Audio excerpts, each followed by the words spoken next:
Welcome, everyone. Welcome to the Nova Residences, one of the newest additions to Boston's residential market. We are proud to announce that all 80 units are leased. Thank you to Charles Gate Realty. They're here today. Thank you for a great job you guys did on the lease up. And tenants already started to move in. We're especially grateful to Mayor Walsh, Governor Baker, and Congressman Capuano for being here today. Thank you so much. Today marks the conclusion of a project that we started 3 years ago. And we cannot be happier to be here. It was not an easy road with many ups and downs and many challenges on the way. But thank you to the expertise and the knowledge of Inspectional Services Department, Fire Department, and our team partners. We're here today and we see the blue sky. The Nova Residences is a good example of what was once old and it can be new again. And we're very conveniently located in the center of Boston, in the Brighton neighborhood, very vibrant, upcoming neighborhood that is that we're proud to be a part of. Boston Green Line and BT8 make it very easy to get to the center of Boston. We have great restaurants, different food establishments for our residences, and we are proud to be a part of this vibrant neighborhood. At this time, with great pleasure, I'd like to welcome Mayor Walsh. Mayor Walsh was elected in 2013 to be the mayor of Boston. And during his campaign, they had an ambitious plan to address an affordable housing market and middle-class market. We're thrilled that he could be here today. Thank you so much, and please join me in welcoming Mayor Walsh. Thank you very much, Margarita. I want to thank you and Alex and everyone here. This building actually is part of the housing plan. When I say that, we launched a plan in October of 2014 to create 53,000 units of new housing by the year 2030. And we have over 20,000 units either under construction, in the pipeline, built. And this is part of that. And we're excited about that as well, to go towards our goal. And we also have in the city a goal to be over 700,000 people living in the city by 2030. And I think in the next 2 years we're going to shatter that, by the way. But so it's exciting to see the growth. And I want to thank you for the great work here. I also want to recognize, I know that the governor, I'm going to bring him up in a minute, and Congressman Mike Capuano has been recognized. I want to thank Mike for his great work as well, particularly down in Washington, in fighting to make sure that affordable housing in HUD continues to move forward. And Michael's been a champion for years down there, and I know the governor and myself are grateful for his advocacy. So thank you, Mike, for your great work. Also here in Massachusetts, one of our champions for housing for the last almost 20 years has been State Representative Kevin Honan from Brighton, and his great work. And Kevin's here with us today, and I want to thank Kevin not just for his advocacy over the years, but also for housing developments like this. So thank you, Representative, for your great work. We also have City Council, who's the chairman of Ways and Means in the City Council, and somebody, again, who works with us on our housing plan to make sure that as we continue to grow housing. And the Austin Brighton neighborhood has seen this fair share of growth over the last, say, decade. And not all of that growth has been for the moderate, low-income area. And Mark Sion has been the person who's been fighting that as well. So I want to thank you, Mark, to make sure we continue the housing piece there. And obviously, and we're also joined by City Councilor Anissa Sabi George, who in her own right has worked hard as well. But her niche, I guess, I'd say really has been homeless children in the city of Boston, the school department, fighting to make sure not only do they have more consistency in their life, but they also fight to make sure they have housing for them as they grow older. So I want to thank you, Councilor, for your great work as well. It's exciting to be here. As I mentioned, this plan does fall in line with our housing goals of Imagine Boston 2030. It also adds to the local economy, to the community. I want to thank the community that's here in this great neighborhood for what you do and for what you always do out in this neighborhood. It's great to see that. It's also great to see the growth and the amenities that come with housing. You see more, it helps local businesses, local shops, local Main Street districts. All of that stuff falls in line. So again, I want to thank you all. I have the great honor of bringing up the governor now. And from what I understand, Gov, you mentioned it, but I knew beforehand, this used to be your headquarters. So now you're looking for another headquarters. You might have to rent the place out, or So we're going to work with him to get him a good headquarters somewhere, a good visible spot in Boston as you move into 2018. But all kidding aside, people joke about the relationship between all of us as elected officials, and I'll tell you, when it comes to housing and affordable housing, as I mentioned, Kevin is the person who's putting the bill together, the housing bond bill. But the governor last week made an announcement over in Mattapan, funding projects in the Commonwealth of Massachusetts, and most of these projects were low-income housing developments, and I think eight of the 25 were Boston-based programs, Boston-based housing developments. And I want to thank him for his commitment as well, for his commitment to housing. We've worked very closely together on finding state-owned land, available state-owned land. How do we make it equitable so people can build housing on that land, not just here in Boston, but throughout the Commonwealth of Massachusetts. And this guy's done an awful lot in housing, and it's an honor for me to introduce you to the Governor of the Commonwealth, Charlie Baker.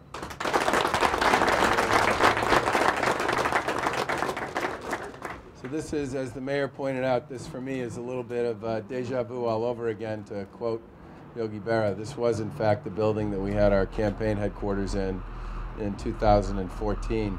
So it has a very warm feeling for anybody who worked on that particular campaign.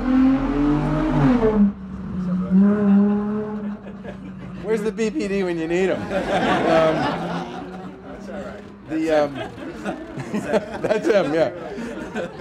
So this building became the source of one of the stories I used to tell after we took office, because we took office in January and we all got handed our laptops, and we got told that the internet would only work on our laptops when they were plugged in to our docking station, because there was no Wi-Fi in the State House. And we all kind of looked at each other, and we had just come out of this building, which at that point in time was, let's just call it a bit of a mess. But it had Wi-Fi. I mean, it was 2014, it had Wi-Fi. And I would say to people, this beautiful State House, we don't have Wi-Fi in the governor's office, but we have Wi-Fi in this building that literally the building inspectors were coming in to shut down just about the time we were coming out. And so I went to my first governor's meeting in February, and I went up to every single governor I saw, and I said, hey, Charlie Baker, Massachusetts, you guys have Wi-Fi?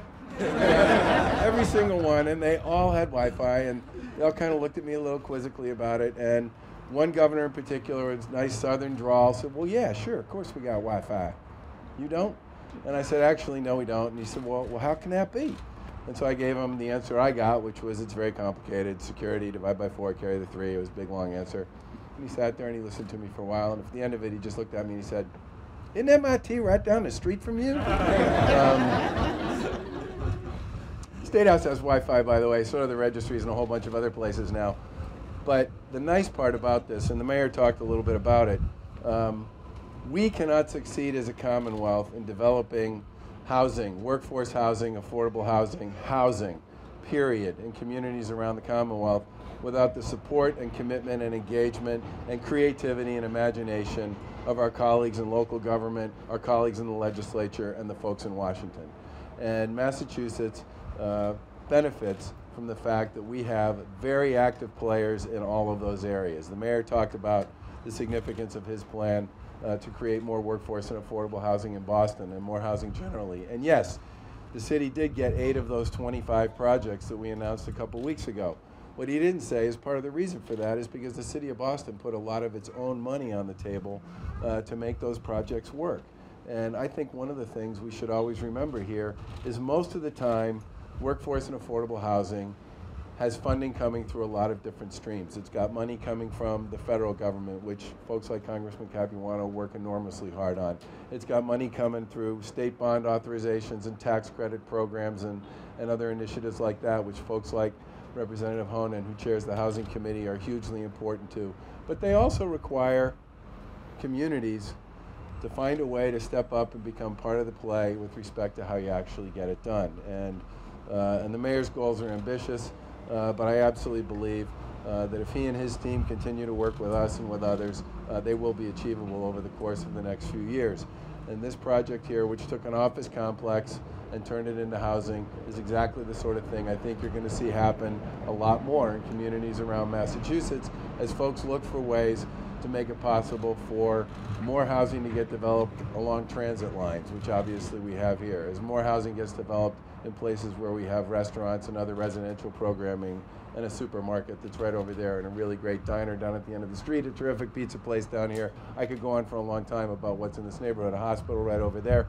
But the long story short is we increased our housing production goal significantly after we took office by about 25%. We increased the state's investment in affordable and workforce housing on the capital side by about 20%. We're continuing to work with our colleagues in the legislature to move a housing bond bill that's about $1.5 billion so that we'll have the resources and the capacity we need to continue to develop more workforce and affordable housing throughout the Commonwealth of Massachusetts.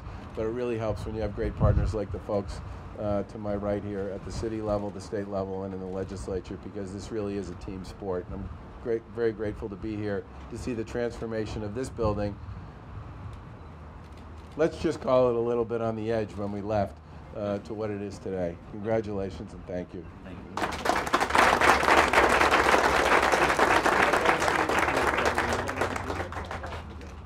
It's hard to follow such a great public speaker. It's my honor and pleasure we have Michael Capuano here with us today, who is also tirelessly working on an affordable housing and bringing in more affordable units to the Commonwealth of Massachusetts. We are definitely lacking that. And I just wanted to point out that we do have 10 units that are designated as affordable units in this building. We're just going through the lottery right now and finalizing the leases, and we're hoping to see first tenants move in on October 1st. Welcome. Thank you for being here. Thank you all for being here. I will tell you that I've been around long enough to remember when Alston, Brighton didn't need any help with affordable housing because the entire region was affordable. When my mother grew up here, my mother-in-law grew up here, they didn't need any help because everything in this neighborhood and for miles around, until you hit Brookline, I guess, was affordable. Everybody was working class. Today, it's a little different. These neighborhoods have become a little bit more attractive. People want to move back into them, and they understand the benefits of urban living. And we need a little help. So that we need projects like this. I want to be real clear. I don't think you'll find anybody in elective office today that thinks that anything should be all affordable.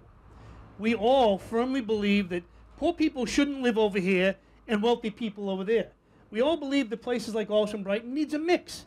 They need a little bit of everybody. They need some poorer people, some wealthier people, and a lot of people in between. Because it's important to not distinguish, as far as I'm concerned, on your socioeconomic background. You never know who a kid's going to grow up to be. You know, you never know that one of them could be a state representative. One of them could be the chief of staff to the President of the United States. I want to be real clear. The only good thing I can think of about Donald Trump is the fact that his chief of staff comes from Brighton. There must be something else, but I haven't found it yet. I think it's critically important to have every rung in the ladder. Yes, we need the Fidelis Ways of the world. We also need the high-end stuff and everything in between. This building helps fulfill that. And that's why I wanted to come today. Plus, to be perfectly honest, I'm going to be real clear. If I don't do what Serge Bologoff tells me to do, I get in trouble. And it is not worth the trouble because I like him. He's a man that, as far as I'm concerned, has proven to me repeatedly, not only is he good at the private world, he's real good at the social world, too. He doesn't just take. He also gives back a lot to his community, and for me, I think that deserves a shout-out. That's why he's my friend. There's nothing wrong with being successful. There is something wrong with being successful if you forget everybody who helped you get there. Serge has never done that. He's my friend. I'm happy to be here today to celebrate his success and the success of his partners. Thank you all.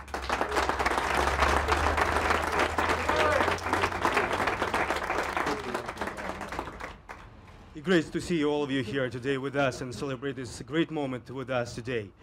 Well, every great achievement, every great project has one thing in common, and that is team that stands behind it.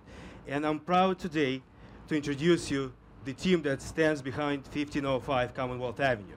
I will start with Belmont Bank. Wouldn't happen without you. Thank you so much. DF Prey, general contractors. Scott Prey is representing right here. Scott, my guess that out of all your projects throughout all your life, this was the most involved one. And thank you very much for that. Our architectural firm, I see guys standing behind there, Sun Consulting Group. Thinking out of the box, that's what actually made this building to be here today. And by the way, if anybody doesn't like the facade of it, they are to blame for it as well. But thank you very much. Thank you for being here. We're proud to be part of this neighborhood. Great.